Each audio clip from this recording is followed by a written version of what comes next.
मित्रों नमस्कार। स्वागत है आपका पीसीएस यात्रा के इस यूट्यूब प्लेटफॉर्म पर। हम लोग पीसीएस यात्रा के नाम से एक टेलीग्राम चैनल बनाए हैं। वहाँ पर जनरली बीपीएससी से रिलेटेड लगभग सारी चीज़ें कंप्लीट की जाती है और उसके बाद वीकली शेड्यूल और टेस्ट भी होता है।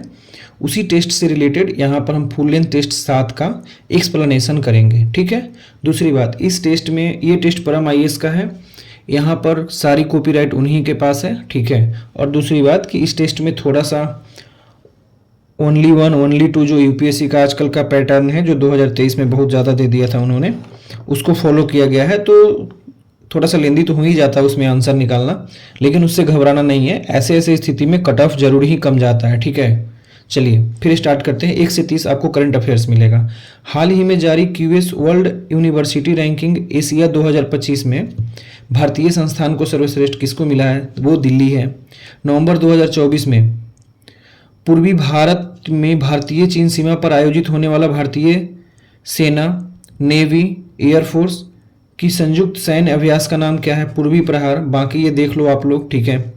इसमें तीसरे नंबर क्वेश्चन में पूछ रहा है कि संजीव खन्ना तो अब 51वें राष्ट्र सीजीआई हो गए, लेकिन जो डीवाई चंद्रचूड़ थे उनको उन्होंने हटाया है, मतलब उनके पद पर इनको रखा गया है, उनका कार्यकाल खत्म हो गया है। तो ये बताना है कि संजीव खन्ना कब तक रहेंगे। तो 13 मई 2025 तक है शायद, 2025 ही है। ठीक है। COP 29 कब हुआ है, कहाँ हुआ है? तो बाकू में हुआ है। ठीक है। 2024 में हुआ है। बाकू कहाँ है? अजरबैजान में। ठीक। FIH पुरुष player of the year award 2024 किसे दिया गया है? हरमनप्रीत सिंह। और ये किस खेल से है आप लोग बताओ। हिंद महासागर के तटीय देश की नौसेना या समुद्री एजेंसी के साथ मैत्रीपूर्ण संबंध को बढ़ावा देने के लिए भारतीय नौसेना की पहल का नाम क्या है? महासागर। ओके। किस देश ने अपनी दूसरी उपग्रह जिमसैट 2 का लॉन्च किया है? ठीक है। अब देखिए ये जिमसैट से क्या क्या बन जाएगा, एक जिम्बाब्वे बन जाएगा और एक बन जाएगा जाम्बिया, जो दोनों ऑप्शन में है। और दूसरी बात, ऐसे ऐसे क्वेश्चन के लिए ना इसको काटेंगे। ठीक है। अब जहां जहां 50% आ गया, अभी 50-50 चांसेस सही होने का, ऐसे क्वेश्चन को छोड़ के आना ही नहीं है। दोनों में से कोई एक लगाएंगे। ठीक है। तो इसका जिम्बाब्वे सही आंसर है, अगर याद है तो ठीक, वरना 50-50 वाले को छोड़ना नहीं है। ओके। 5 से 6 नवंबर तक दिल्ली में पहले एशियाई बौद्ध शिखर सम्मेलन की मेजबानी हुई। देखिए ध्यान रखना, ये फर्स्ट है। ठीक है। उसका थीम था एशिया को मजबूत बनाने में बौद्ध धर्म की भूमिका। ओके। INS शाल्की क्या है? डीजल इलेक्ट्रिक पनडुब्बी है ये। हाल ही में खबरों में रहा विरासत प्रदर्शनी किस मंत्रालय द्वारा नई दिल्ली में आयोजित की गई है? ठीक है। तो ये कपड़ा मंत्रालय है। ठीक है। कपड़ा मंत्रालय के अंतर्गत राष्ट्रीय हथकरघा विकास लिमिटेड यानी national handicraft development company limited है, उसके द्वारा विभिन्न हथकरघा यानी हैंडीक्राफ्ट प्रोडक्ट्स का प्रदर्शनी लगाया जाएगा। 7 अगस्त 2024 को 10वां राष्ट्रीय हथकरघा दिवस मनाया गया है। ध्यान रखिएगा, ये हथकरघा दिवस कब मनाया जाता है? यूपीएससी 2023 में पूछ चुका है। हाल ही में खबरों में रहा C-130J सुपर हरक्यूलियस क्या है? ये टर्बोप्रोप सैन्य परिवहन है। इसका 4 इंजन होता है और ये यूएसए का है। ठीक है। अगला देखिए 12 नंबर, लिग्नोसेट क्या है? ये जापान का लकड़ी से बना हुआ उपग्रह है। मैथ्यू वेड, ये अंतर्राष्ट्रीय क्रिकेट से संन्यास ले लिया है इन्होंने, और ये ऑस्ट्रेलिया के हैं। ठीक है। चलिए आगे देखते हैं। क्वेश्चन नंबर 14, सितंबर 2024 में कौन सा देश पूर्ण सदस्य के रूप में इंटरनेशनल सोलर अलायंस में शामिल हुआ है? देखिए सितंबर 2024 में हुआ है नेपाल। अब ये नेपाल है कितना नंबर? हाँ सॉरी, चलिए 100वां पहले देखते हैं। 101वां नंबर है। ठीक है। 99वां नंबर है स्पेन का, 100वां है पराग्वे, 102वां है एंटीगुआ और बारबूडा, 101वां है नेपाल। ठीक है। उसके बाद 104वां कौन है? अर्मेनिया, और ये अभी तक का न्यूएस्ट है। ठीक है, अर्मेनिया। और इस पर अब तक 119 देश सिग्नेचर कर चुका है। ओके। और 103वां सदस्य मुझे नहीं आइडिया। सितंबर 2024 में भारत की राष्ट्रपति द्रौपदी मुर्मू द्वारा नर्सों को राष्ट्रीय फ्लोरेंस नाइटिंगेल प्राइज से सम्मानित किया गया। कितना? 15। ठीक है। उसमें 1 लाख रुपया होता है और एक मेडल दिया जाता है। ओके। चलिए 16 नंबर देखते हैं। ठीक है। 16 नंबर में है नानयांग टेक्नोलॉजिकल यूनिवर्सिटी में भारतीय मूल के लेक्चरर प्रशांति राम ने अपने पहले लघु कहानी संग्रह किसके लिए उन्हें अंग्रेजी तथा अंग्रेजी कथा साहित्य के लिए प्रतिष्ठित सिंगापुर साहित्य पुरस्कार दिया गया है। ठीक है, नाइट यार्ड सारी ये उनकी लेखनी है, मतलब इनका ये कहानी संग्रह है। देखिए, the tiger moth review issue के लेखक कौन है? स्टुअर्ट मैक है। The Republic A Singapore literary banquet के लेखक, इसके एडिटर कौन है? अन अंग डैरिल लिम वेई जे से हांग जंग, जो भी हो भाई पढ़ लेना अपना। प्रधानमंत्री नरेंद्र मोदी ने उत्तर प्रदेश के ग्रेटर नोएडा में इंडिया एक्सपो मार्ट में सेमीकॉन इंडिया 2024 का उद्घाटन किया है। इसका थीम क्या है? भारत के सेमीकंडक्टर को उत्प्रेरित करना। ओके, हाल ही में कौन सा देश मतदाताओं को सभी स्तरों पर न्यायाधीश को चुनने की अनुमति देने वाला पहला देश बन गया? तो ये मैक्सिको है, काफी इंपॉर्टेंट है। खबरों में रहा ग्लियोब्लास्टोमा क्या है? एक प्रकार का ट्यूमर है, यानी कैंसर है जो स्पाइनल कोड और ब्रेन को कमजोर करता है। ठीक है, चलिए आगे देखते हैं। भारतीय सेना और रॉयल ओमान सेना के बीच द्विपक्षीय सैन्य अभ्यास का नाम है गरुड़ शक्ति, सॉरी गरुड़ शक्ति नहीं, अल निजा। ओके सॉरी, ये अल निजा है। और उसके बाद चलिए देखते हैं इस तरह से गरुड़ शक्ति। गरुड़ शक्ति इंडिया और इंडोनेशिया के बीच में मिलिट्री एक्सरसाइज है। शक्ति इंडिया और फ्रांस के बीच में मिलिट्री एक्सरसाइज है। हैंड इन हैंड ये मिलिट्री एक्सरसाइज है इंडिया और चाइना के बीच में। ये 2019 में हुआ था, अब तो पॉसिबल ही नहीं है। हाल ही में खबरों में आया लेक तुर्काना। देखिए, सबसे पहले लेक तुर्काना कहाँ है? ये केन्या में है। ये केन्या के रिफ्ट वैली से होकर बहता है। रिफ्ट वैली की और सभी लेक है, अल्बर्ट है, एडवर्ट है और लेक रियुकू है, ऐसे करके ढेर सारा है, लेकिन लेक विक्टोरिया रिफ्ट वैली में नहीं है। ओके, चलिए, लेक तुर्काना एक प्रकार का डिजर्ट लेक है और ये यूनेस्को के वर्ल्ड हेरिटेज साइट में भी है। ठीक है, दुधवा टाइगर रिजर्व ये कहाँ है? उत्तर प्रदेश में है।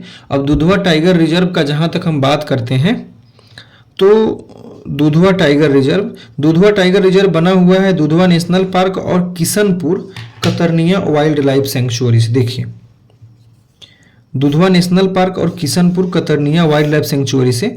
दुधवा नेशनल पार्क से होकर बहने वाली नदी है सुहेली और मुहाना।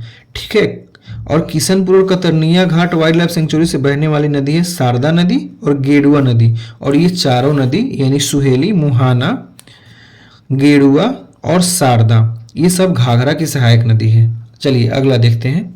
प्रधानमंत्री जीवन योजना जो हाल ही में खबरों में था, देखिए पेट्रोलियम और प्राकृतिक गैस के लिए, ठीक है, मंत्रालय के लिए इसका गोल क्या था? जैव ईंधन परियोजना के लिए वित्तीय सहायता देना। ठीक है, गैस्ट्रोडिका इंडिका एक अनोखी आर्किड प्रजाति है और ये कहाँ खोजा गया है?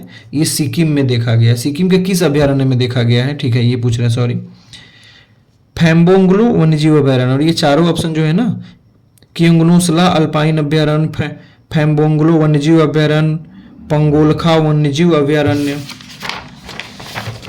उसके बाद शिंगवा रोडोडेंड्रॉन अभ्यारण्य, ये सब ही सिक्किम का ही है। उसने तो क्वेश्चन में ही दे रखा है ऐसा। ठीक है, चलिए, किसी अफ्रीकी देश ने हाल ही में हैजा के प्रकोप की सूचना दी है। किसने? इस सूडान ने ऐसा हुआ है। हाल ही में खबरों में रहा मियावाकी पद्धति, ये यूपीएससी में पूछ चुका है। शहरी वृक्षारोपण की विधि है, लास्ट ईयर करंट में था ये। हाल ही शायद जापान में था ये मेरे ख्याल से। हाल ही में किस मंत्रालय ने पोषण पहुंच को बढ़ावा देने के लिए उचित मूल्य की दुकान को जन पोषण केंद्रों में बदलने के लिए पायलट परियोजना शुरू किया है? तो ये उपभोक्ता और मामले, खाद्य और सार्वजनिक वितरण मंत्रालय है। अभी तो देखिए चिराग पासवान है ना शायद इसका मंत्री। हाल ही में खबरों में रहा वोल्बाचिया, ये यूपीएससी में पूछ चुका है, बैक्टीरिया से रिलेटेड है। ठीक है, हाल ही में खबरों में भारत किस देश के साथ ग्रीन अमोनिया निर्यात समझौता? जापान के साथ। ठीक है, निम्नलिखित में से कौन सा नौपाषाण स्थल गड्ढे वाले घरों के लिए बुर्ज हो? अब ये सारा आप लोग बताओ। कुलडीवा हो गया, टेकल कोटा हो गया, चिरांद हो गया, ये किस चीज के लिए है? ठीक है, हड़प्पा सभ्यता के बारे में बताना है। ठीक है, हड़प्पा के शहरों में इमारतों के लिए पकी हुई ईंटों का इस्तेमाल होता था, लेकिन मिस्र में नहीं, ये बात सही है। ठीक है, अगला देखते हैं। मिस्र और मेसोपोटामिया के लोग के विपरीत हड़प्पा के लोग के लंबे शिलालेख नहीं थे। ये बात सही है, तभी तो आज तक हम हड़प्पा के बारे में हर चीज़ नहीं जानते हैं। हड़प्पा के लोगों के विपरीत मेसोपोटामिया के लोगों ने बड़े पैमाने पर हाथी को पाला, बिल्कुल भी नहीं। हड़प्पा के लोग हाथी गैंडा पालते थे, मेसोपोटामिया के नहीं, ठीक है। कृषि में निवेश को प्रोत्साहित करने के लिए अंग्रेज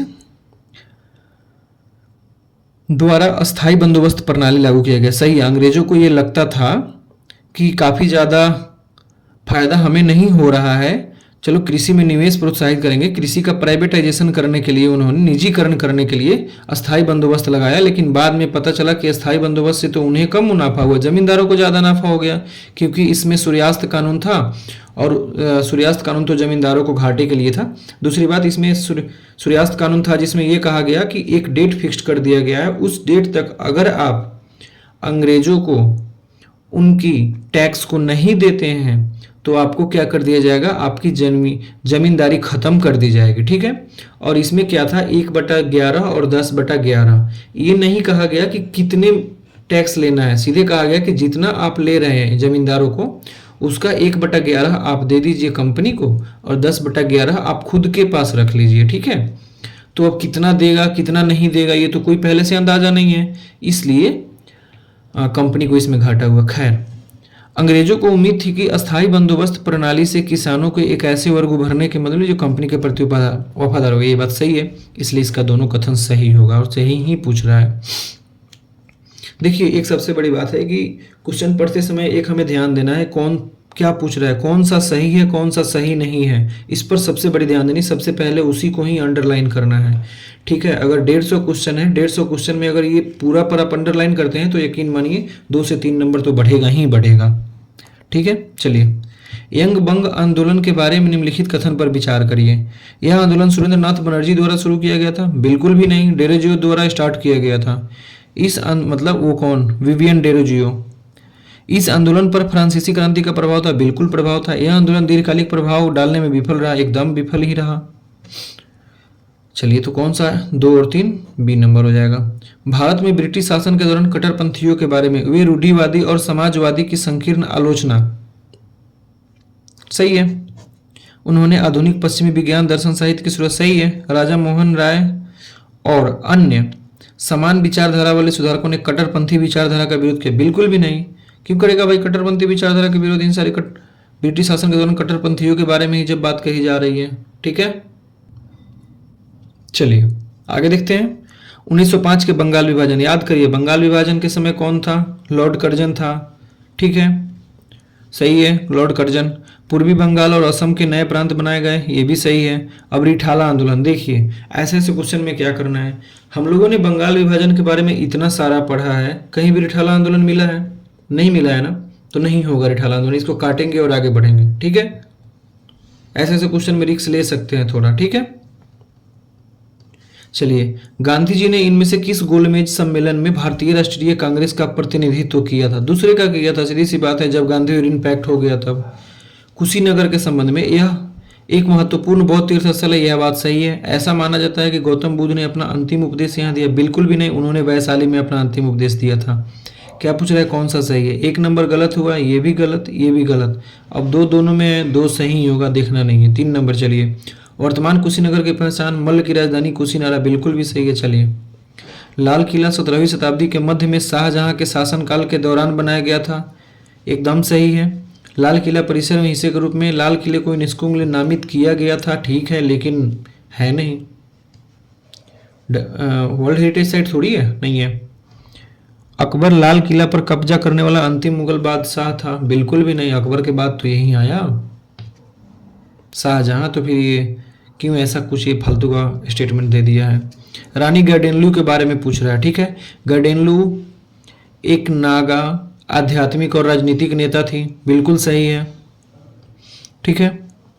चलिए, पहाड़ियों की बेटी का तो सही है। हेराका आंदोलन से जुड़ी थी, ये भी सही है। अब हेराका आंदोलन मणिपुर में 1920 के दशक में हुआ था। गैडेनलू और उसका भाई जदोनांग ने इस आंदोलन का नेतृत्व किया था, किस लिए किया था, नागा स्वशासन को स्थापित करने के लिए, ठीक है। और ये आंदोलन था जबरन श्रम, ज़्यादा राजस्व के विरुद्ध रानी गैडेनलियू की लड़ाई थी। ठीक है, चलिए आगे देखते हैं। औपनिवेशिक काल के दौरान निम्नलिखित में से कौन सा मुख्य रूप से भारतीय शिक्षा प्रणाली से संबंधित था? चलिए, साइमन कमीशन तो 1919 के अधिनियम को ठीक ठाक मतलब उसकी जांच करने के लिए 1929 में आना था, लेकिन 1927 में आ गया। बहरहाल ये तो संवैधानिक जांच के लिए था, तो 3 नंबर गलत। अब जहाँ जहाँ 3 है वहाँ वहाँ अपने आप खत्म। 1 2 दोनों में मिल रहा है, 1 2 पढ़ना ही नहीं है। 4 देखिए, सैडलर कमीशन बिल्कुल था ही था। ठीक है, चलिए आगे देखिए, तो इसका 1 2 और 4 हो जाएगा। चलिए, किसके बारे में है? तो ये रंजीत सिंह के बारे में है। ठीक है, इंडियन लीग की शुरुआत किसने की थी? इंडियन लीग की शुरुआत की थी शिशिर कुमार घोष ने। इसके मेंबर थे आनंद मोहन बोस, ठीक है, दुर्गा मोहन दास, नौ गोपाल मित्र, सुरेंद्रनाथ बनर्जी। ठीक है, 1876 के बाद इंडियन लीग खत्म हो गया। 1875 में कोलकाता में इसकी स्थापना की गई थी। ठीक है, जनता के बीच भारतीय राष्ट्रवाद और राजनीतिक शिक्षा की अवधारणा को सार्वजनिक रूप से बढ़ाने के लिए। ओके, चलिए, ब्रिटिश इंडिया एसोसिएशन के बारे में पूछ रहा है। इसमें कौन सा गलत है? देख रहे हैं ना, क्या पूछ रहा है, कौन सा गलत है? इसका गठन लैंड होल्डर सोसाइटी और ईस्ट इंडिया एसोसिएशन ने किया था? बिल्कुल भी नहीं, ये किया ही नहीं था।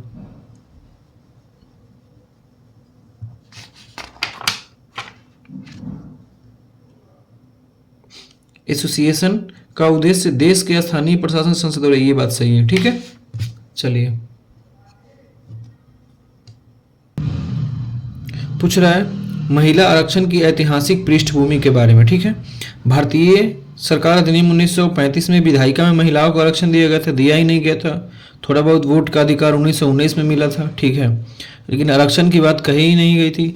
73वें और 74वें में ऐसा किया गया, ये बात सही है। तीसरा नंबर, संविधान सभा में बहस में महिला आरक्षण के मुद्दे पर चर्चा की गई थी, तो इसका क्या हो जाएगा? केवल 2 हो जाएगा। ठीक है, ऐसे ऐसे क्वेश्चन में आंसर ढूंढना थोड़ा टफ हो जाता है, क्योंकि एलिमिनेशन मेथड थोड़ा मुश्किल हो जाता है। ठीक है, सॉरी। हाइफा की लड़ाई कहाँ हुई थी?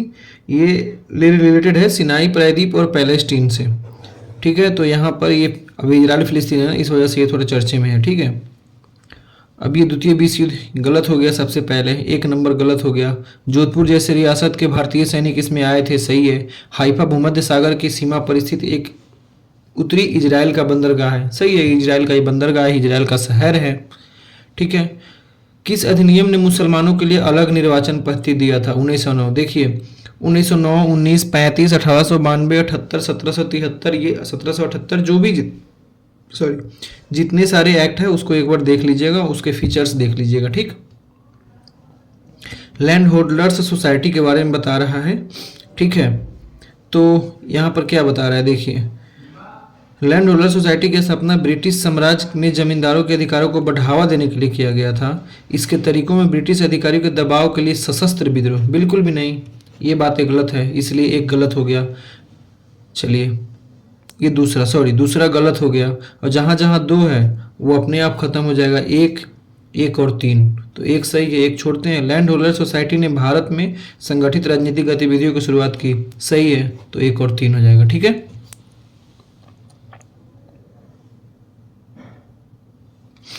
बॉम्बे एसोसिएशन द्वारा उठाए गए मुद्दों के बारे में ये पूछ रहा है। ठीक, इसने भारतीय वस्तुओं पर कुछ करों को समाप्त करने के लिए, कुछ नहीं, ये सभी कर को समाप्त करने के लिए बात बोला था। ठीक है, एसोसिएशन ने यूरोपीय लोगों द्वारा रखे गए प्रशासनिक पदों पर जो भी व्यय था उसको उजागर किया, सही बात है। इसने यह सुनिश्चित करने पर ध्यान केंद्रित किया कि भारतीय ब्रिटिश भारत में सभी प्रशासनिक पदों पर होंगे। ठीक है, सभी प्रशासनिक पदों पर नहीं, ये न्यूट्रलिटी चाहते थे कि हम भी रहें और आप भी रहें। ठीक है, भारत के आधुनिक इतिहास के संबंध में निम्नलिखित कथन पर विचार कीजिए। डच और फ्रांसीसी के बीच युद्ध छिड़ने से भारत में फ्रांसीसी स्थिति मजबूत हुई। मजबूत कहाँ हुई भाई, वो तो कमजोर हो जाएगा। रिस्विक की संधि, पांडिचेरी को फ्रांसीसियों को वापस लौटा दिया, वापस तो लौटाया ही नहीं। चलिए, 1967 में हुआ था रिस्विक की संधि, डच सेना ने अपने कब्जे में रखा। ठीक है, ये गलत हो गया सीधी, और तीसरा नंबर सही है, तो केवल 1 हो जाएगा। ठीक है, 18वीं शताब्दी में भारत में शिक्षा की स्थिति के बारे में बताना है, ठीक है। प्रारंभिक शिक्षा हिंदू और मुसलमान दोनों के बीच व्यापक चतुष्पदी और मकतब अनिवार्य रूप से उच्च केंद्र थे। नहीं, देखिए, हिंदू और मुसलमान के लिए प्राथमिक था पाठशाला और मकतब। मुसलमानों का मकतब कहा जाता था, हिंदुओं का पाठशाला कहा जाता था। लेकिन जहाँ तक चतुष्पदी का बात है तो ये उच्च शिक्षा के केंद्र होते थे, ठीक है। इसलिए यहाँ उच्च दिया है और मकतब दिया है तो ये गलत हो जाएगा। ओके, चलिए 3 नंबर देखते हैं। प्रारंभिक शिक्षा हिंदू मुसलमानों के बीच व्यापक थी, ये बात सही है, 1 नंबर सही है। प्राचीन शिक्षा के साथ प्राकृतिक विज्ञानों के अध्ययन को अत्यधिक नहीं, उस समय प्रौद्योगिकी को ज़्यादा महत्व नहीं दिया गया, इसलिए ये गलत है, तो ओनली 1 हो जाएगा, ठीक। 1919 का रौलेट एक्ट की बात है तो ये सही है, ठीक है, सारा ही सही हो जाएगा। पता ही है आपको, बिना मुकदमा चलाए वाली कानून इसको कहा जाता था, समझे। चलिए अगला क्वेश्चन देखते हैं। ईस्ट इंडिया एसोसिएशन के संदर्भ में निम्नलिखित कथन पर विचार करना है। ये 1866 में दादाभाई नौरोजी द्वारा नरमपंथी था, उग्रवादी संगठन नहीं था, इसलिए 3 नंबर गलत हो गया। सुरेंद्रनाथ बनर्जी नहीं होगा, इसलिए केवल 2 हो जाएगा, ठीक है। इसने लंदन इंडियन सोसाइटी की स्थान लिया था। मैडम भीखाजी कामा के बारे में पूछ रहा है। भीखाजी कामा पेरिस इंडियन सोसाइटी की सह संस्थापक थी। उन्होंने एक बार भारतीय राष्ट्रीय कांग्रेस की ब्रिटिश समिति के अध्यक्ष, बिल्कुल भी नहीं, ऐसा कोई नहीं, कुछ नहीं है, ठीक है। नेल्सन मंडेला की वैसे होता था ना। उन्होंने 1907 में अंतर्राष्ट्रीय समाजवादी सम्मेलन में राष्ट्रीय ध्वज को फहराया, ये बात सही है। उन्होंने भारतीय होम रूल सोसाइटी का मास, बिल्कुल भी नहीं। चलिए बंगाल में स्वदेशी आंदोलन के दौरान चरमपंथियों की प्रतिक्रिया के बारे में, तो ये सब चरमपंथी क्या क्या करते हैं आपको पता ही है, तो सोचना नहीं है, ये लगभग सही हो जाएंगे, पॉजिटिविटी दिखेगी। जहां फिरोज शाह मेहता मुख्य रूप से अंग्रेजी समाचार पत्र द बॉम्बे क्रॉनिकल के संस्थापना के लिए जिम्मेदार थे, ये बात सही है। ए नेशन इन मेकिंग पुस्तक सुरेंद्रनाथ बनर्जी की आत्मकथा, ये भी सही है। चलिए अगला क्वेश्चन देखते हैं, ये दोनों कथन सही है, ठीक है। 1919 के भारत सरकार अधिनियम, उसने देश में पहली बार द्विसदनीयता और प्रत्यक्ष चुनाव, सही है। इसने संपत्ति कर या शिक्षा के आधार पर लोगों को सीमित मताधिकार दिया, एकदम सही है। महिलाओं को भी दिया था इसने, ओके। लेडीज वोटिंग राइट थोड़ा बहुत यूपीएससी में ही स्टेटमेंट डालकर एक बार पूछा था, 2021 या 22 में शायद ना। इसने पृथक निर्वाचन क्षेत्र की अवधारणा को स्वीकार करके मुसलमानों के लिए सांप्रदायिक प्रतिनिधित्व की शुरुआत की, नहीं, ये 1909 में हुआ था, ओके। इसने भारत के लिए एक उच्च आयुक्त की भी नियुक्ति की थी। 8 प्रांतों में डायरकी आया था, यानी द्वैध शासन आया था। आगे देखिए, हस्तांतरित यानी ट्रांसफर्ड, आरक्षित यानी रिजर्व्ड विषय आया, जिस पर गवर्नर जनरल का पूर्ण अधिकार था। भारत सचिव और गवर्नर जनरल रिजर्व्ड में इंटरफेयर कर सकते थे, ट्रांसफर्ड में नहीं, समझे। चलिए आगे देखते हैं। गांधी जी के शुरुआती करियर के बारे में, सब इनको हेल्पर थे, ठीक है।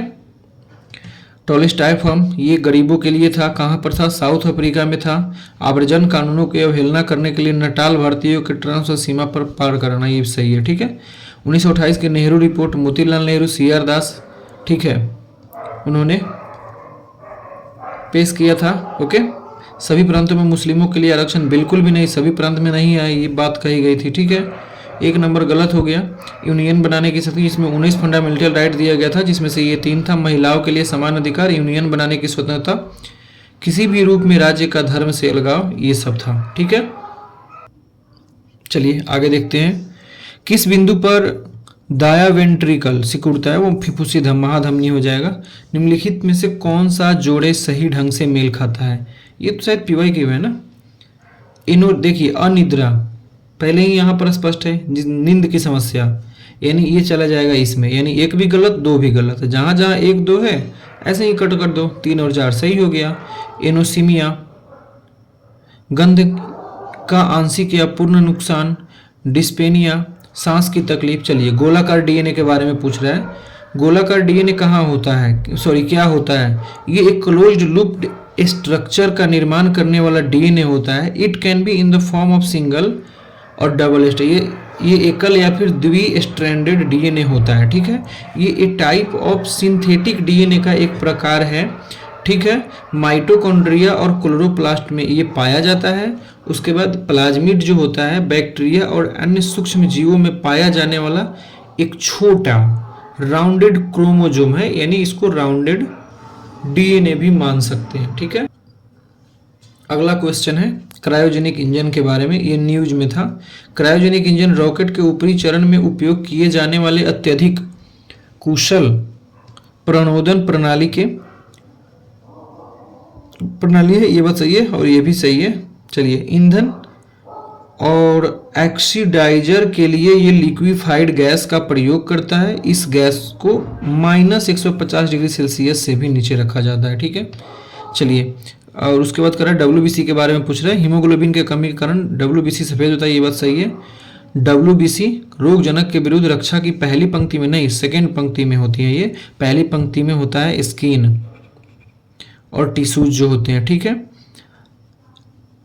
न्यूट्रोफिल, लिम्फोसाइट्स, वेसोफिल, एरिथ्रोसाइट्स कुछ श्वेत रक्त कोशिकाएं, बिल्कुल भी नहीं, ये ब्लड सेल्स का टाइप है, ना कि डब्ल्यूबीसी का टाइप है। ठीक है, स्टेम सेल के बारे में यहाँ पूछ रहा है, इसलिए 2 और 3 तो गलत हो गया, केवल 1 सही हो जाएगा। ठीक है, स्टेम सेल के बारे में पूछ रहा है। वे मानव शरीर में विभिन्न प्रकार की विशिष्ट कोशिकाओं में विकसित होते हैं, ये बात सही है।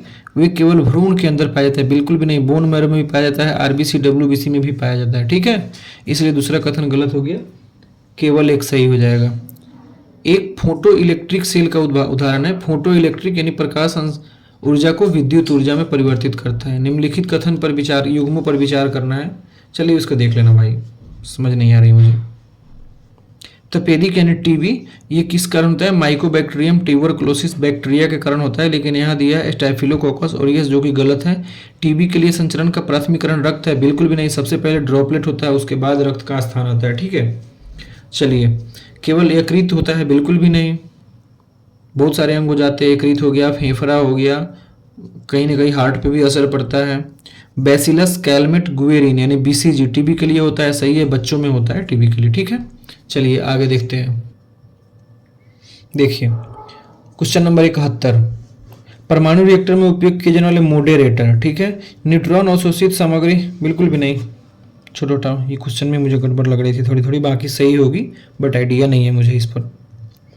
सोने के नैनो कण के उपयोग के संदर्भ में जीएनपी का उपयोग एंटी कैंसर दवाओं में किया जा सकता है। देखिए, साइंस और टेक्नोलॉजी से रिलेटेड जहां भी ऑप्शन में कैन भी हो, उसको आंख बंद करना है, सही करना है स्टेटमेंट को और आगे बढ़ना है, क्योंकि दुनिया में ऐसी कोई भी चीज़ नहीं है जो पॉसिबल नहीं है। ठीक है, इसलिए कैन भी वाले सही, ये भी सही, ये भी सही। अब यहाँ देखिए, अब एक ये तुक्का सही है।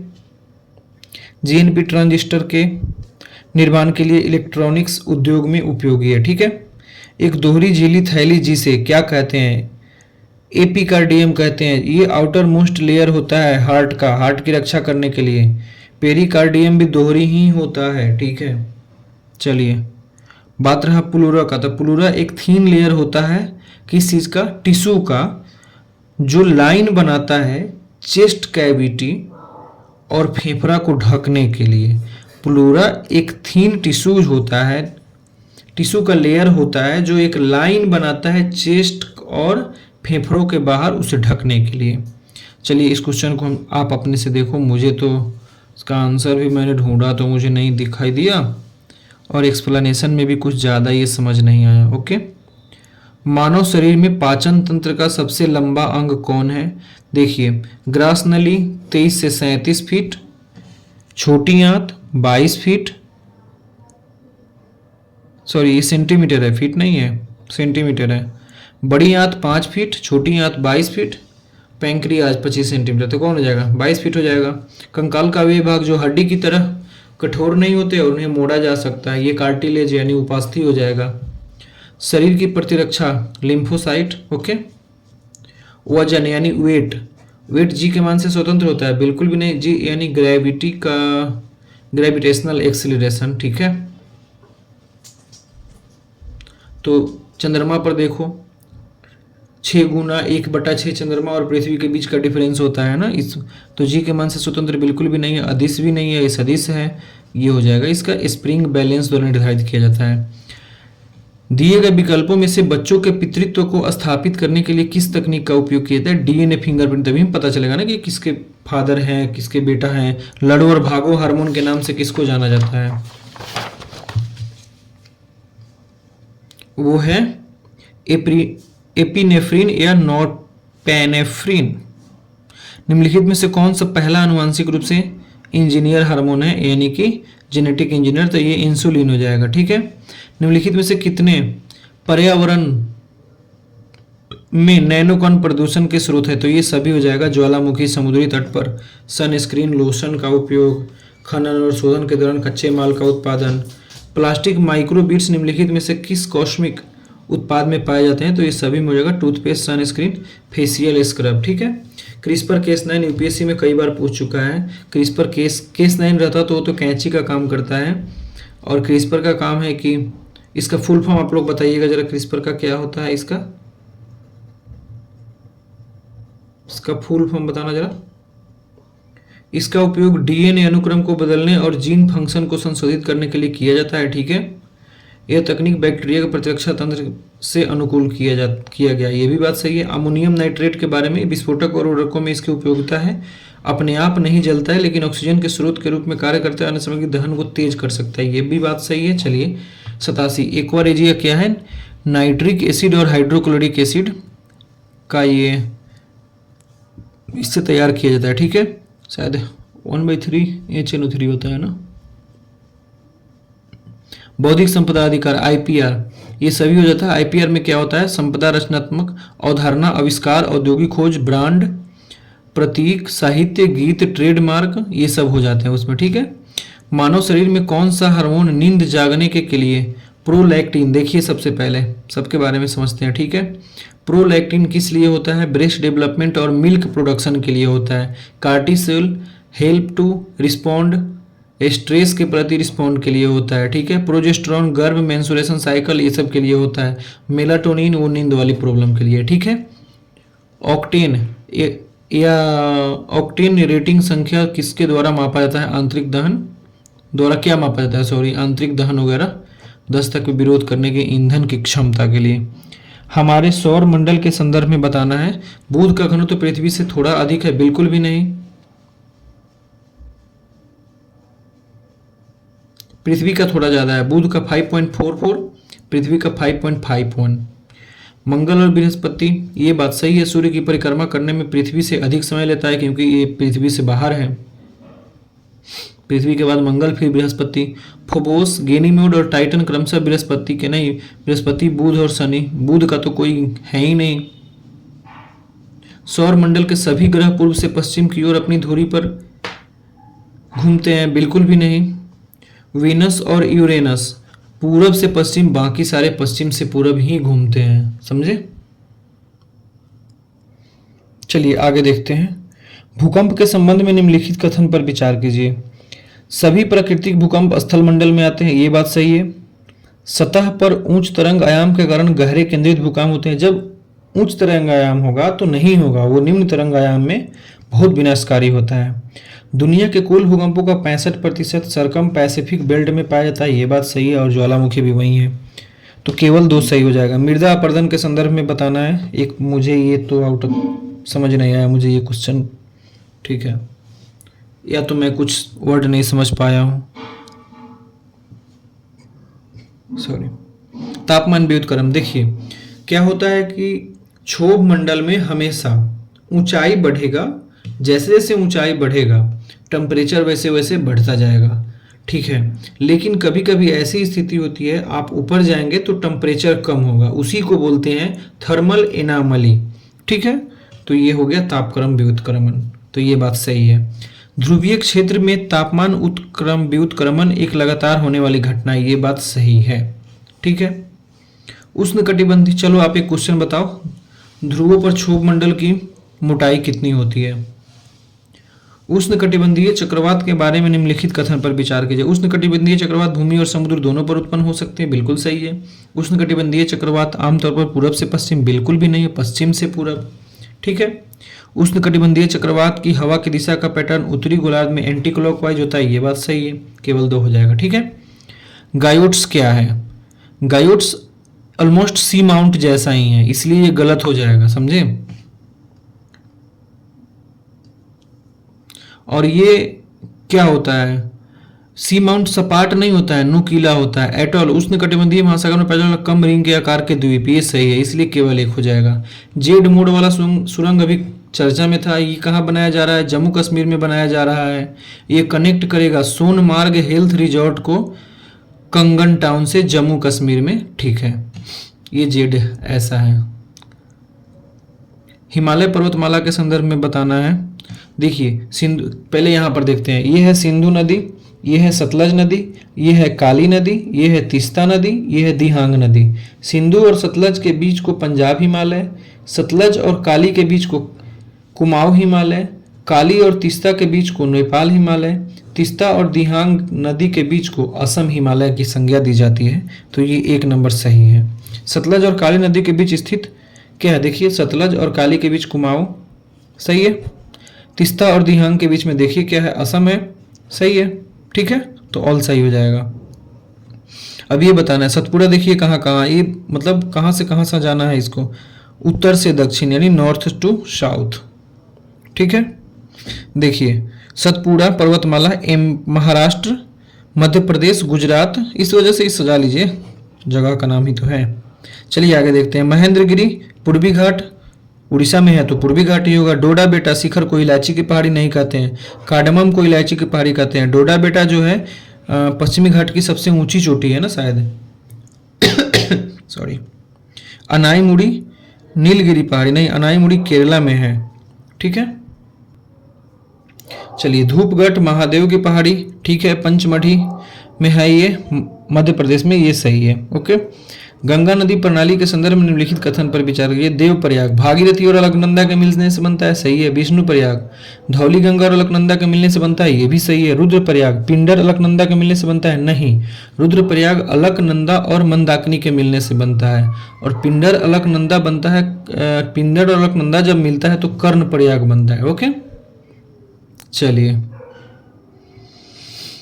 सिंधु नदी के संदर्भ में बताना है। ये कैलाश पर्वत श्रृंखला के ग्लेशियर से निकलता है, सही है। सिंगी खबान नाम है, कैलाश मानसरोवर के पास से निकलता है, ठीक है। सतलज सिंधु की सबसे बड़ी सहायक नदी है, नहीं। चेनाब है। यूपीएससी ने इस बात को खोज किया है।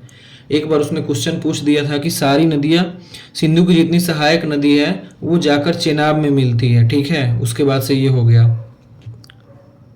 सिंधु भारत में केवल केंद्र शासित प्रदेश जम्मू और कश्मीर से होकर बहती है, नहीं। लद्दाख से होकर बहती है, जांस्कर श्रेणी से और लद्दाख श्रेणी से, ठीक है। गिलगिट द्रास और हुंजा इसकी दाहिनी तट की सहायक नदी है, ये बात सही है। देखिए जम्मू कश्मीर में नदी ढाल बहुत कम है सिंधु नदी की, ठीक है। और उसके बाद सिंधु नदी की सहायक नदी कौन कौन है? जास्कर है, जांस्कर हो गया, सुरू हो गया, झेलम हो गया, चेनाब हो गया, रावी हो गया, ब्यास हो गया, सतलज हो गया, गिलगिट हो गया, द्रास हो गया। ये सारे लेफ्ट ट्रिब्यूटरी है, ठीक है।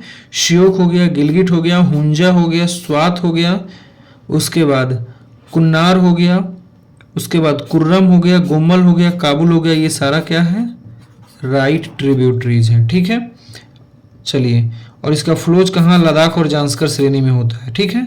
चलिए अगला क्वेश्चन देखते हैं। निम्नलिखित में से कौन सी नदी भारत में उत्पन्न नहीं होती है? देखिए सतलज तिब्बत में होती है, यमुना उत्तराखंड के उत्तरकाशी जिला में, तीस्ता सिक्किम में। कौन हो गया? 2 और 3 हो गया, एक नहीं होगा, यानी एक खत्म हो गया। सुबनसिरी तिब्बत में होता है, ये भी नहीं है। चलिए 2 ही अभी तक। बराक मणिपुर हिल्स से होता है, तो इसका आंसर केवल 3 हो जाएगा, ठीक है। भारतीय मानसून के टूटने का अच्छा कारण क्या है? उत्तर भारत में मानसून गर्त के साथ बारिश लाने वाला तूफान बहुत बार नहीं आते हैं, तो मानसून खत्म हो रहा है इसका मतलब। चलिए अगला क्वेश्चन बता रहा है, बताइए क्या है ये? साफ आसमान और तापमान में वृद्धि, दमनकारी मौसम, गंगा के मैदान में कम दबाव वाली गर्त का दक्षिण की ओर बढ़ना, दक्षिण पूर्वी तट पर वर्षा। दक्षिण पूर्वी तट, एक चारों में से कोई भी तो एक कीवर्ड मिलेगा। दक्षिण पूर्वी तट पर वर्षा होगा तो क्या होगा? मानसून पीछे हट रहा है। जब भारतीय मानसून जब अरब सागर की खाड़ी से जब नेपाल की तरफ आगे बढ़ता है तो तमिलनाडु वाला रीजन ऐसे छूट जाता है ना। तमिलनाडु वाला रीजन जो ये वाला पोर्शन जो यहाँ पर छूट जाता है तो यहीं पर बारिश नहीं होती है और थेरी डेजर्ट का निर्माण होता है यहीं, ठीक है। याद रखिएगा थेरी डेजर्ट कहाँ है? तमिलनाडु में, ठीक। संविधान के तहत 323 ये तो आर्टिकल है, आप देख सकते हैं। और ये 14A के तहत स्थापित संसद के किसी भी सदन के लिए चुनाव, ये सभी सही है। भूमि सुधार, विदेशी मुद्रा, भूमि सुधार, सही संपत्ति के किराएदार, ये सब सही है। चलिए आगे देखते हैं। सामाजिक और आर्थिक रूप से पिछड़े वर्ग को शामिल करने के बाहर करने के अंतिम निर्णय कौन ले सकता है? राष्ट्रपति ही ले सकता है। राष्ट्रपति के पास उन प्रावधानों पर अध्यादेश जारी करने की शक्ति है जिस पर संसद ऐसा नहीं कर सकता, बिल्कुल भी नहीं। राष्ट्रपति संसद का ही एक अभिन्न अंग है, तो संसद जो करेगा उससे बाहर राष्ट्रपति कभी नहीं कर सकता है। ठीक है, 123 के अधीन ऐसा कहा गया है। राष्ट्रपति उसी पर अध्यादेश यानी ऑर्डिनेंस ला सकता है जिस पर संसद को कानून बनाने का अधिकार है। ठीक, राष्ट्रपति द्वारा पारित अध्यादेश संसद के पुनः समवेत यानी संसद के पुनः बैठक होने से 6 सप्ताह से ज़्यादा पर लागू नहीं होगा, बिल्कुल नहीं। 6 सप्ताह के भीतर उसको पारित करवाना ही पड़ेगा। अविश्वास प्रस्ताव, मंत्रिपरिषद में अविश्वास व्यक्त करने वाला प्रस्ताव है, एकदम सही है। इसमें कह रहा है कि अविश्वास प्रस्ताव को आगे बढ़ाने के लिए 50% सदस्यों को नियुक्ति स्वीकृति होनी चाहिए, बिल्कुल भी नहीं। 50 सदस्य, 50% नहीं, सॉरी। लोकसभा में अविश्वास प्रस्ताव लोकसभा की प्रक्रिया और आचरण के नियमों को प्रावधानों को शासित होता है, बिल्कुल से। लोकसभा में है तो लोकसभा का ही नियम लगेगा ना। नवजात लोकतंत्र यानी नया लोकतंत्र संविधान के भाग 17 प्रावधानों को विभाजित करता है। संघ की आधिकारिक भाषा क्षेत्रीय भाषा है, न्यायपालिका की भाषा और कानून का पाठ, ये सही है। चलिए, राष्ट्रीय अनुसूचित जाति आयोग ये राष्ट्रपति से रिलेटेड होता है, ये सिर्फ इतना याद रखना है। ठीक है, भारत में सिविल सेवक के खिलाफ मुकदमों के लिए बता रहा है। ठीक है, तो एक बार पढ़ लेना, ये दोनों कथन सही है। ठीक, पढ़ने का मन नहीं हो रहा है। भारत में किसी भी कानून को पूर्वव्यापी संशोधन नहीं किया सकता है। क्यों नहीं किया सकता है भाई? किया जा सकता है। 1 नंबर गलत हो गया, ये भी गलत, ये भी गलत। ठीक है, बचा 2 सही है। 3 देखते हैं। भारत का संविधान दोहरे खतरे से सुरक्षा की गारंटी देता है, बिल्कुल भी देता है। दोहरे खतरे का मतलब सोचिए। एक ये क्वेश्चन 117 क्या है? न्यायाधीशों की सुनवाई से अलग होने के संबंध में पूछ रहा है ये। ठीक है, अगला क्वेश्चन देखते हैं। चौथी अनुसूची क्या है? राज्य और केंद्र शासित प्रदेशों में राज्यसभा का सीट। ठीक है। 5वीं अनुसूची क्या है? 5वीं अनुसूची है अनुसूचित क्षेत्रों के प्रशासन और नियंत्रण से संबंध में। 6ठी अनुसूची है आंध्र प्रदेश, मेघालय, त्रिपुरा और मिजोरम आमटाम AMTM है ना, AMTM से रिलेटेड है। 10वीं अनुसूची है संसद के सदस्यों की अयोग्यता के संदर्भ में। ठीक है, 52वें संविधान संशोधन से इसे लागू किया गया था, समझे। तो 2 और 3 गलत है, 2 ही सही है। ठीक, 1992 के 73वां के लिए कौन सा 73वें संशोधन के लिए कौन सा सही नहीं है? यह सहभागी लोकतंत्र को प्रतिनिधि लोकतंत्र में स्थानांतरित करता है, बिल्कुल भी नहीं। प्रतिनिधि लोकतंत्र को सहभागी लोकतंत्र में लाता है ये। ठीक है, चलिए। भारत में शहरी स्थानीय सरकारों के संबंध में देख लीजिए एक बार, पूछा हुआ PYQ किसी एग्जाम में ही पूछा है ये। 121 देख लीजिएगा, आइडिया नहीं। अरे वो 121 है ना, विभिन्न प्रकार के केस और सुप्रीम कोर्ट का वर्डिक्ट क्या आया था। चलिए अब इकोनॉमी देखते हैं। निश्चित पूंजी निर्माण का उदाहरण कौन सा नहीं है? देखिए, ऊर्जा का अवसंरचना पर अगर हम खर्च करते हैं तो क्या होगा? रोजगार बढ़ेगा, पूंजी का निर्माण भी होगा। कार्यालय उपकरण जैसे कंप्यूटर वगैरह आएगा तो भी पूंजी का निर्माण हो रहा है। विदेशी मुद्रा का भंडार होगा, तो इस पर कोई जब तक फिजिकल चीज़ें नहीं हो, पूंजी निर्माण रोजगार के लिए कोई भी काम नहीं। ठीक है, विदेशी मुद्रा का भंडार का संचय, इस बात की गारंटी नहीं है कि 100% पूंजी का निर्माण होगा ही होगा। ठीक है, मुद्रास्फीति जनित मंदी एक ऐसी स्थिति है जिसमें मुद्रास्फीति दर अधिक होती है, साथ ही आर्थिक विकास। जब मुद्रास्फीति ज़्यादा होगा, आप ही सोचो क्या कर रहे हैं, मुद्रास्फीति ज़्यादा है, मुद्रास्फीति ज़्यादा है तो लोगों को खरीदने की शक्ति तो कम हो गई ना। जब खरीदने की शक्ति कम हो गई तो आर्थिक विकास दर हमारा बढ़ेगा कहाँ? वो तो घटेगा। अगर बढ़ा हुआ दिख रहा है तो वो मुद्रास्फीति के कारण दिख रहा है, ना कि लोगों की स्थिति अच्छी होने के कारण। ठीक है, अगला कथन तो ये गलत हो गया। अगला कथन है 2 नंबर, अपस्फीति यानी डिफ्लेशन। डिफ्लेशन का मतलब होता है गुड्स और सर्विस की प्राइस में कमी। ये इन्फ्लेशन का जस्ट लाइक अपोजिट है, ये निगेटिव इन्फ्लेशन है। ठीक है, इन्फ्लेशन रेट 0% से भी कम हो जाता है ऐसी स्थिति में। और यहाँ कह रहा है अपस्फीति से तात्पर्य वस्तुओं और सेवाओं के सामान्य मूल्य स्तर में कमी। ऐसा नहीं है, सामान्य मूल्य स्तर में कमी को अस्फीति कहते हैं, यहाँ अपस्फीति की बात है। सामान्य मूल्य स्तर में कमी होगा तो वो डिसइन्फ्लेशन होगा, ना कि डिफ्लेशन होगा। और डिफ्लेशन के लिए हमें 0% से कम पर जाना पड़ेगा। इतना कम हो गया, हम कम से कम रुपए में ज़्यादा से ज़्यादा सामान खरीदने की स्थिति में आ जाते हैं डिफ्लेशन में, समझे? ठीक है, तो कौन सा सही है? कोई भी सही नहीं होगा। ठीक, यह अगर मुद्रास्फीति बिल्कुल भी नहीं। चलिए, समग्र मांग। समग्र मांग किस चीज़ का संकेतक है? अधिक निवेश का संकेतक है। ठीक है, कैसे बढ़ाया जा सकता है? आरबीआई की अगर बैंक रेट बढ़ेगा, मानो बैंक रेट बढ़ गया तो हम कर्ज लेने जाएंगे अगर बैंक के पास, तो हमें महंगा मिलेगा ना। जब महंगा मिलेगा तो हम कहाँ कुछ सामान खरीद पाएंगे, तो ये गलत हो जाएगा। और सरकार यदि हाई टैक्स लगा देगी तो हम कमा रहे हैं 100, उसका 50 रुपये चला जा रहा है, और पहले 100 कमाते थे, 30 रुपया जा रहा था टैक्स में, तो हम 70 रुपये का खरीद पाते थे, अब हम 50 रुपये का ही खरीद पा रहे हैं। तो हमारे ये समग्र मांग बढ़ कहाँ रहा है? मांग तो घट ही रहा है कि नहीं? चलिए, एक कारपोरेट प्राथमिक बाजार यानी कि प्राइमरी मार्केट में पूंजी जुटा सकता है, अब ये बताना है। ठीक है, आरंभिक सार्वजनिक पेशकश से, बिल्कुल। अधिकार जारी करना, निजी प्लेसमेंट, सही है। चलिए, अब ये कर राजस्व वाला है, ये देख लीजिएगा, ये दोनों कथन सही है। क्वेश्चन नंबर 126, विनिवेश में सार्वजनिक उपक्रम के अल्पसंख्यक शेयरों को सार्वजनिक या निजी इकाई को बेचना शामिल है। सॉरी जब सरकार किसी सार्वजनिक क्षेत्र की इकाई में अल्पसंख्यक शेयर बेचती है, और शेयर प्लस मैनेजमेंट जब दोनों बेचेगी तो उसको क्या कहेंगे? रणनीतिक विनिवेश करेंगे। लेकिन यहाँ खाली शेयर बेचने की बात करी, इसलिए दूसरा कथन गलत, पहला सही। साधारण विनिवेश के विपरीत रणनीतिक विनिवेश एक प्रकार का निजीकरण हो जाता है, क्योंकि उसमें मैनेजमेंट भी प्राइवेट कंपनी ही करने लगती है। अभी कितना है? होता है अभी। जीरो कूपन बॉन्ड, देखिए याद रखिएगा, जीरो कूपन बॉन्ड अगर 10 रुपये का कूपन है तो उसको 8 रुपये में बेचेंगे। ठीक है, बेचना पड़ता है उसको डिस्काउंट पर। ठीक है, और आगे जीरो कूपन बॉन्ड पर कोई ब्याज नहीं दिया जाता है। लेकिन अगर हम कूपन बेच रहे हैं आप, और उसके बाद आप हमको 8 रुपया दे रहे हैं, मतलब इस प्रकार से उस एक समय पर वो 10 रुपये अगर उसका मार्केट प्राइस है तो 10 रुपये में बिकेगा, और वहीं 2 रुपये उसका मुनाफा होगा। ठीक है, चलिए, और ये प्राइवेट कंपनी द्वारा आता है, इस आधार पर ऑप्शन देख लो। चलिए, जीडीपी के बारे में, भारत में राष्ट्रीय अनुमान वित्त मंत्रालय द्वारा किया जाता है, नहीं एनएसओ द्वारा किया जाता है। जीडीपी किसी देश के वस्तु और सेवाओं के वार्षिक उत्पादन का कुल मूल्य है या उपभोक्ता की ओर से आर्थिक उत्पादन देता है, ये बात सही है।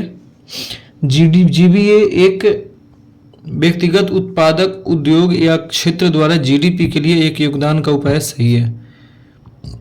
जीडीपी मध्यवर्ती और अंतिम वस्तुओं के सेवाओं दोनों का मौद्रिक मूल्य, नहीं, केवल अंतिम का है, मध्यवर्ती का नहीं है। जीडीपी अर्थव्यवस्था में असमानता को भी मापता है, बिल्कुल भी नहीं।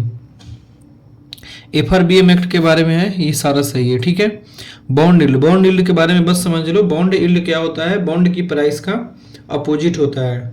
ठीक है, अगर बॉन्ड प्राइस बढ़ेगा तो बॉन्ड यील्ड घटेगा, बॉन्ड यील्ड घटेगा तो बॉन्ड प्राइस बढ़ेगा, यही है इसका कंसेप्ट। इस कंसेप्ट पे ये काम करता है। ठीक, अब जॉम्बी फर्म का मतलब होता है ऐसे फर्म जो अपनी मौजूदा आय से अपने ऋण सेवा लागत को कवर करने में सक्षम नहीं है। अब देखिए, जॉम्बी एक प्रकार का, जॉम्बी का मतलब क्या होता है? मरा हुआ मांस खाने वाला है, सड़ा हुआ शव, यानी कुछ ऐसे हिंदी में इसको कहते हैं, वो सड़ गया है और मरे हुए मांस खा रहा है, वही है ना। अपनी ऋण सेवा की लागत को कवर करने में सक्षम नहीं है। ठीक है, ऋणों के सदाबहारकरण के संबंध में। ठीक है, सदाबहार ऋण किसी मौजूदा ऋण की चुकौती निधि के करीब चूक के कगार होने पर खड़े उधारकर्ता को उसके पुनर्भुगतान की सुविधा के लिए एक नया ऋण देता है, ये बात सही है। बैंकों को उन्हें प्रकट करना आवश्यक है, आवश्यक नहीं है, आपकी मर्जी, आप जाए ना जाए। पी नोट्स के बारे में कह रहा है, ये विदेशी निवेशक द्वारा उपयोग की जाने वाली वित्तीय उपकरण, ध्यान रखिएगा, विदेशी निवेशक, ये बात सही है। भारतीय सिक्योरिटीज में निवेश करने के लिए सेबी के साथ पंजीकृत नहीं है, उसके लिए है, सही है। इन्हें ऑफशोर डेरिवेटिव, अब ऑफशोर डेरिवेटिव क्या होता है इसकी ज़रूरत नहीं है, फिर कभी एग्जाम के बाद ऐसा कुछ पढ़ेंगे तो देख लेंगे हम लोग। इंस्ट्रूमेंट के रूप में जाना जाता है, ये भी बात सही है। निवेशक को पी नोट्स के माध्यम से निवेश किए गए शेयरों के माध्यम से वोटिंग अधिकार नहीं वोटिंग नहीं मिलता है। ठीक है। Dutch east India company Patna में अपना कारखाना किस वर्ष स्थापित किया? 1632 में। चंपारण आंदोलन के लिए क्या बना था? चंपारण एग्रीगेरियन कमेटी बना था। बिहार में स्वराज दल श्री कृष्ण सिंह थे। बिहार में नमक कानून के अलावा नमक सत्याग्रह के समय नमक कर के अलावा एक चौकीदारी कर का भी अपोज किया गया था। श्री कृष्ण सिंह द्वारा गठित बिहार के निर्वाचित सरकार ने फरवरी 1938 में क्यों दिया गया? सब पीवाई क्यों है? राजनीतिक कैदियों की रिहाई के लिए। ठीक है। चलिए, और 141 150 मैथ्स है, इसको आप लोग खुद से करेंगे। ठीक है, एक्सप्लेनेशन में दिया गया है। और बहुत बहुत धन्यवाद आपका। चलिए वीडियो देखिए, लाइक करिए, सब्सक्राइब भी कर दीजिए। ठीक है।